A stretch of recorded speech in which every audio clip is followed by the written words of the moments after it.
Hi, everybody. Welcome to the Gypsy Moto Show. I'm Brett Wenzel. Yeah, I'm Aaron Lally. I've been a gypsy for 13 years, and I'm happy to be a part of the show. I'm Chip Brock. I moved to South Dakota just a couple years ago, and I've been with the Gypsies now for a little over a year. Best bunch of people and best track I've ever ridden. One of the things we want to just address right off the bat is I just want to remind everybody about the Gypsy Moto Banquet, January 10th. If you have RSVP'd, excellent. If you haven't, go ahead and get those in as quick as you can. I know there's still a few rooms available, that type of thing. So I know Brachelle would really appreciate it if you can go ahead and make sure you get even Messenger, anything like that. So if we can get that done, it's going to be a lot of fun, and looking forward to seeing you all there. Where are we going to have that, Brett? We're going to have that up at the lodge. We'll be renting out the main banquet hall, and it'll be in there. That's in Deadwood? That's in Deadwood, yeah. So if you haven't been there before, it's the lodge. It's right up on top of the hill on the way to Spearfish. So okay. That's always been fun before. Yeah, it's been a great time. So anyway, everybody's invited, and we would love to see you there. Next thing we'd kind of like to go over is our schedule for this year. So the first race that we're going to have will be the District 30 Championship. That's something that we've done every year for the last 3 years, I believe. That'd be the AMA District 30 Motocross Championship. We had done a GP format the last few years. This year we're going to be doing a Loretta Lynn's qualifier format, so it will be a 2-moto format. So we'll have more information on that. I was on a Loretta Lynn's meeting today. We're supposed to have all that information mid-January.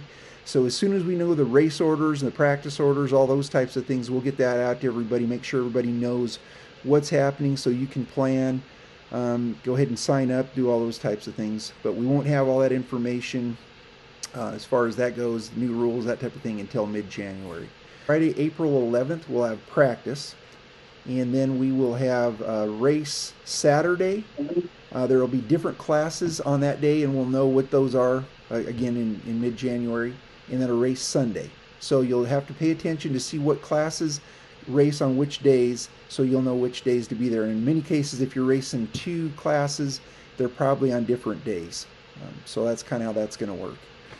Also, so the cool thing about that, is it gives us a chance to prep for that Loretta's with the form, to follow the Loretta's format. Right. It's a practice race for us, basically. But also, I think for the riders, if you haven't been to a qualifier before, it's a chance to go to a qualifier formatted race before you go to the actual qualifier. So right. It's a practice race for us. It's a championship, so it's a state championship, so it's a big race, but it also preps you for the qualifier. So right. Do we know how long the motors are going to be? Every moto is different. So they could be, I think the shortest motos are 7 or 8 minutes for some of the youth classes, and all the way up to, I believe they're like either 15 or 20 minutes for like the pro classes or the upper classes. So, but every one of them is different, or I should say they all have a specific time. Also with the practices, every single class has its own practice. There's also ordered times for track prep.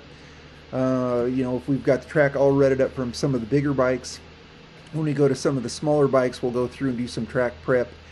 Some of that will be abbreviated tracks, so we're not going to send all the kids up the hill and that kind of thing. We'll be abbreviating the track, having them come across a ski jump, and then probably taking out one of the sections that goes through the woods, that kind of thing. So, yeah, so exciting. Yeah, I'm excited about it. The next race will be the Loretta Lynn's qualifier, and that's something that we've been wanting to do for a long time. We've been working pretty hard to get to that, been improving our track, working on all types of things. But practice will be May 16th, so that's a Friday as well. And anybody that's come to the District 30 will already kind of have their feet wet, know how things go. Then on May 17th, it will be a race day, and again, we'll have all those classes listed, and we'll make sure everybody knows when to be there. And then May 18th will be the next race. So it's a 2-day race. Going to be a lot of fun, and we do have a lot of improvements that we're making. We'll talk about that a little bit later in the show. The practice, the weekend of Loretta's, is that just for the people that are competing it for the qualifier, or is that an open practice? I will get back to you on that one. That's something I'm not sure. The other thing, I wonder, since we're talking about the early part of the year here, do we want to talk a little bit about our hair scrambles race in there?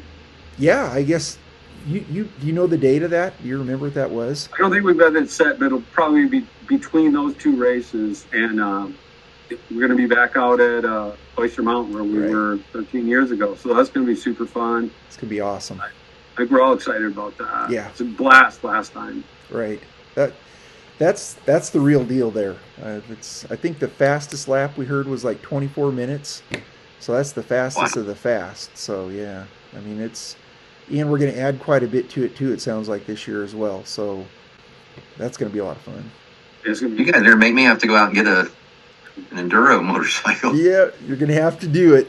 So yeah, well, as soon as we have more information on that, anybody that's watching, just keep an eye on Facebook. As soon as we have more information, which should be coming pretty quick, we'll make sure we get that out for you so that you can, get ready for that. Probably won't cut anybody out this particular year, but if it gets so big, then we might have to look at that. So make sure you sign up early. In August, we're going to have our state championship again, like we've always done.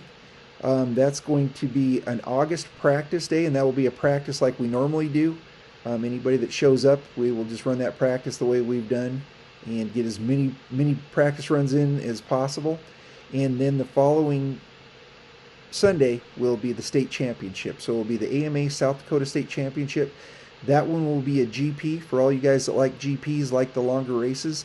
And it will be just like we've always done in the past. So typically going to be about 20 to 25 minutes per race, just depending on the class kind of thing. And then I think were we at 30 minutes for the pros?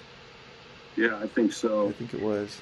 And that's super cool because I think, we got to those GPs, we kind of just the direction we were going and things.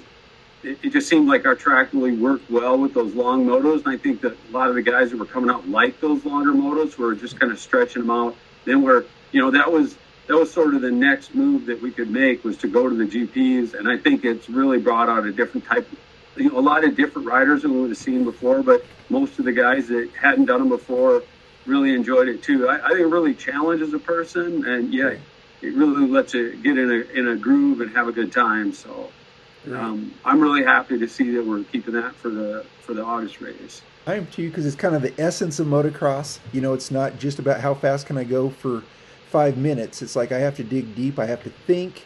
I have to actually plan this out. Well, how much do I have in the tank here? How hard can I go for how long? Yeah. Got to race smart. And it's also one of those things of, playing that poker game or chess game with the guy that may be ahead of you. You're not going to let him know that, hey, I can do this all day long and hopefully he gives up. Or if you've got somebody that's pushing on you, that same thing. And also just being smart about racing the track and, deciding, okay, maybe this isn't a line to be taken anymore. The track's developing. I need to start doing this and looking for things that nobody else is seeing. So, that's kind of the thing that I like about it. It's just a kind of a whole nother animal. It's not like a sprint. It's as much as it is, a thinking man's race as well, kind of thing. Yeah, 100%. Like, it definitely, it reminded me of racing in the 80s. Like, you really have to think, it isn't 5 minutes and you're over, or race in a panic the whole time. Like, you get the opportunity to think, and in fact, you have to. Like, if you're not thinking ahead and the other guy is, you're probably going to come out on the short end of the deal. So I really love that as we went to that style of racing. So I'm super glad to see we're able to keep that going. So yeah. So that's the schedule that we have set up so far. Anything else anybody has to add to that? No, I like the GPs myself. I had never ridden one until I rode in a Gypsy race. I remember the first race. I came across on the white flag. I think the last 3 laps of my race, I was just eyeballing the flagger, like, please throw the white flag, man. Because I had never ridden a GP race, and I thought I was in pretty decent shape. But by the time he threw the checker, man, I was holding on, I think, by my fingertips. Right. And I remember I pulled into the pits, and I told my wife, I said, I don't know how I'm going to do the second moto. And you pulled up, and you said, you're done. And I said, what? Yeah. There's no second moto? You said, no. And I was like, praise Jesus. I don't know how I would have gotten through a second moto. Right. It's a good feeling, isn't it? Oh, my gosh. It is a great feeling. It's a great feeling. And the more you do it, well, then if you're racing more than one class, you got another class. It's kind of like, well, that's your second chance again. So you've got another class you're racing, and so it's not like it's all over. You can just race more classes, and they're all at that same kind of pace. And it seems like everybody kind of lowers their, the temperature a little bit off the bat. You don't seem to have near the amount of wrecks and that kind of thing because not everybody's sprinting to get to the front. They're trying to finish, trying to. Yeah, it's not like a roller derby at the beginning. Right. So, not to say that good. I remember the first time we did it, I was talking to Jade, and he was racing all the A classes. And I'm like, what do you think, is that enough? But we figured out, and he's like, yeah. It's like, but he'd been on the track for like an hour and a half that day. Like, that's enough. That's a lot. Right. Some of those guys, I mean, like Joe, what do you race? Like 5? I think you raced like 5 classes. Oh my goodness. Yeah, so what is that? Iron meter. Yeah. Is that 2.5 hours? Yeah, it's like a hair scramble's worth of racing at Moto pace with slight breaks in between. That's like a Dakar rally. Right.